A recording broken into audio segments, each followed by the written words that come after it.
Okay, this is on the Roy's report, restoring the church, reporting the truth. So I had a look at this earlier, but I didn't get all the way through it. So because I was kind of like freaked out. Okay, so in a daring new report by the Guardian, published June 13th, which was just last week, 6 more men have accused Grammy Award-winning Michael Tait of harassing, abusing, and drugging them between 2001 2009. 2 were minors at the time. This is a federal offense, folks. I believe it's a federal offense. And are we facing jail time? Is this, somebody reported on this, or commented anyway, that is he been divvying around with these guys? That was the phrase that he used, diddying around. And then I read on. The Guardian comes on the heels of Roy's report. This paper here was a years-long investigation into Tait, published June 4th. So that was, 7 days before? 6 days before?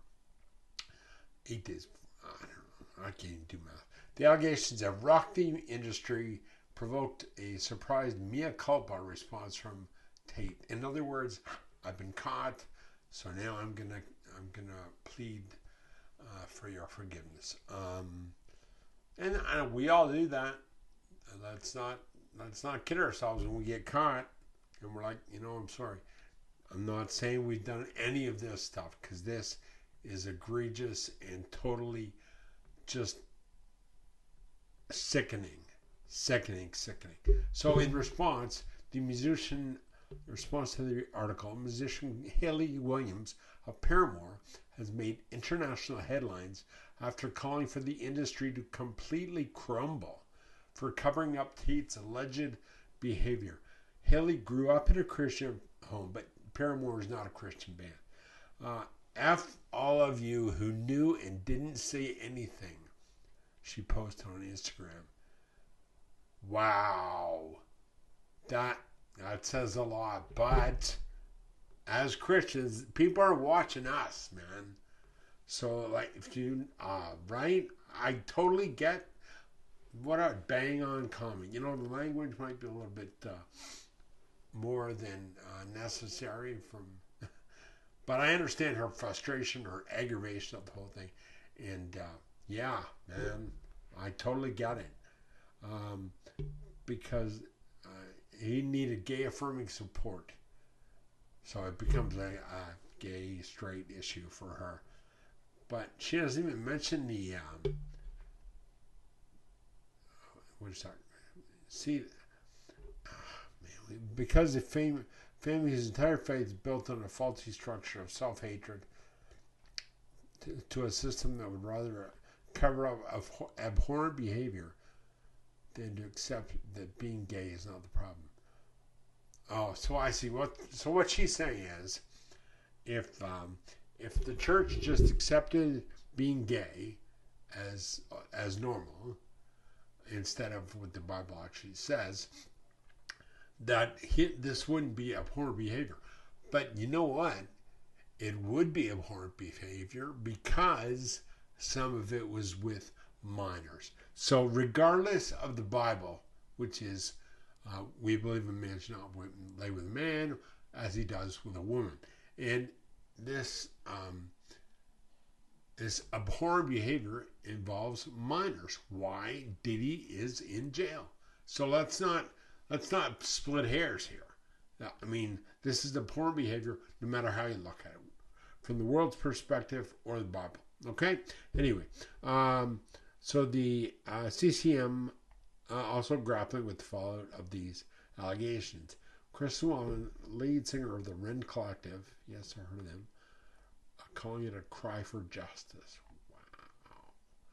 Llewellyn says, you know what, but listen, the pinnacle of godliness. A burgeoning Christian musician, see, Diddy did this with Bieber. He was coming along, but he was not 19. He was 14 or whatever. Met Tait as a 30 to 20 years older, already powerful in the business. Tait began taking Gabriel to bars, buying him drinks, underage, because in the States, drinking age is 21. Canada, it's 18, 19. I don't know. I'm a long time past that, so I don't know. I think it's 18. Tait began taking to bars, invited him to house parties, reportedly led to being invited to Tait's house alone, where Gabriel was introduced to cocaine. So an illegal substance. It has nothing to do with Christianity. This is like about the law and not about his gay lifestyle. So that's my washing machine. I apologize. So Tait stated that one night, Gabriel stated that one night at Tait's house, they consumed vodka, Red Bulls, and drugs before Tait urged him to get into a hot tub. He grabbed my crotch and tried to kiss me at the same time. Whoa. It wasn't subtle and was out of nowhere. I asked him what the hell was going on. He said he was just joking. But then he did it again. I jumped out of the pool and drove home. Yeah, right. Good. Run. Man.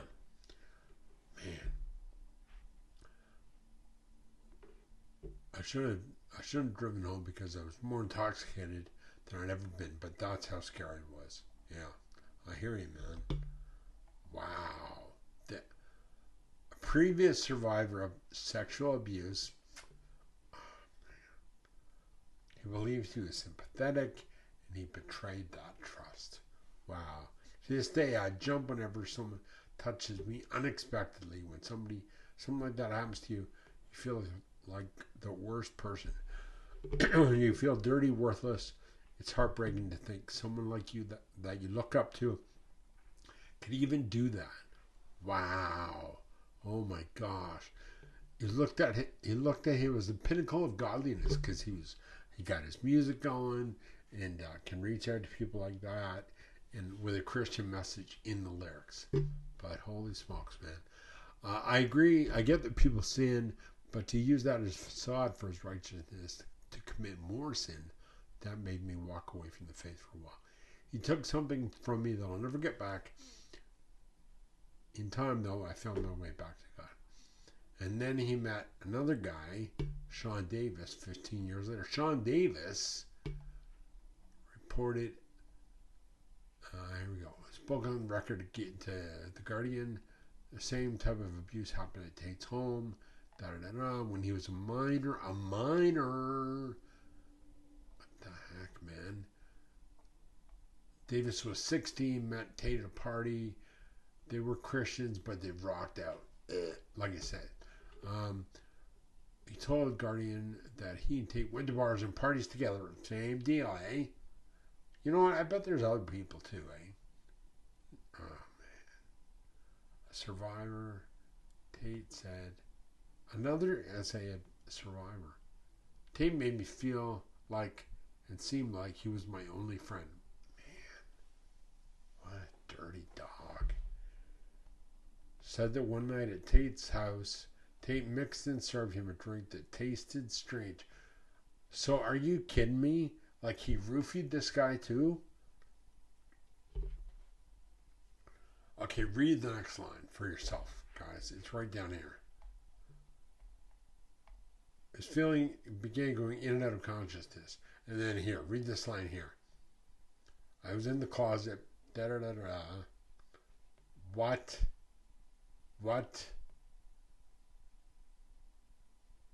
And then I punched him twice and left. Wow. And then another time, Davis, he tried to pay him for a favor. He was sitting in the kitchen and received a text message. He was in the bedroom. The picture showed approximately $5,000 in cash. This could be yours. He said something to the effect of, well, write that right there. This could be yours if you let me and in your ass. I'm a bit sick. Okay? This is gross. Wow. Now, Michael Tait, you may know his sister is what's her name? I forget. Man, I thought you remember the sister. I've seen the sister in a little concert type thing at a church near here, and when I find that, I will get back to that. All right, see, look at that. Oh, man, I can't. I'm about to vomit. Another guy. Don't. What the heck?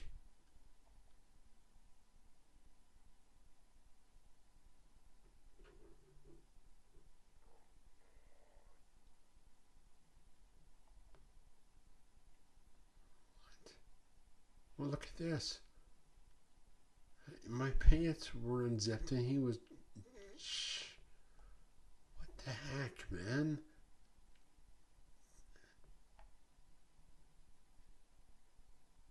Oh, man. I passed out again when I woke up. I'm wondering what the F is happening. I went to the bathroom and had a panic attack. I asked myself, am I supposed to go there and beat him up? Or am I supposed to play cool? And I told his girlfriend and some friends. He told the guardian believes he was drugged. Told the guardian he believes he was drugged. The person is still on his first soul. What? Man. This, like I said, I am sick. Yeah, I went to school with Toby Mac's sister, Carrie. So I don't really know these guys, but I've met Toby before when DC Talk were in town for a concert opening for a Billy Graham show. So Tait was there. I didn't see him maybe across the room or whatever, but I talked to Toby for a second. But that was, man, wow, holy smokes! I don't know what Toby's thinking. I mean, I know Toby lost his son a couple years ago, or a few years ago now, a drug overdose as well. If that kid was molested by this guy, and because he would, oh man, see, Toby's got to be wondering that too, eh? Did my buddy Michael Tait take advantage of my son, and then my son ended up essentially killing himself by ODing? And Carrie, who was great to me at school, I'm disabled, and she treated me like a normal person, which was really cool. I like that. And saw her once at the Dove Awards, but haven't seen her in years. But yeah, wow, guys. And see, Liberty University, my alma mater, graduated there in '93.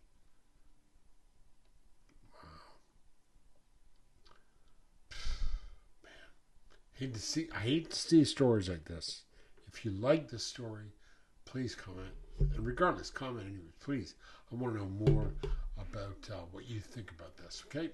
And thanks again. We'll see you. Hopefully with a better story.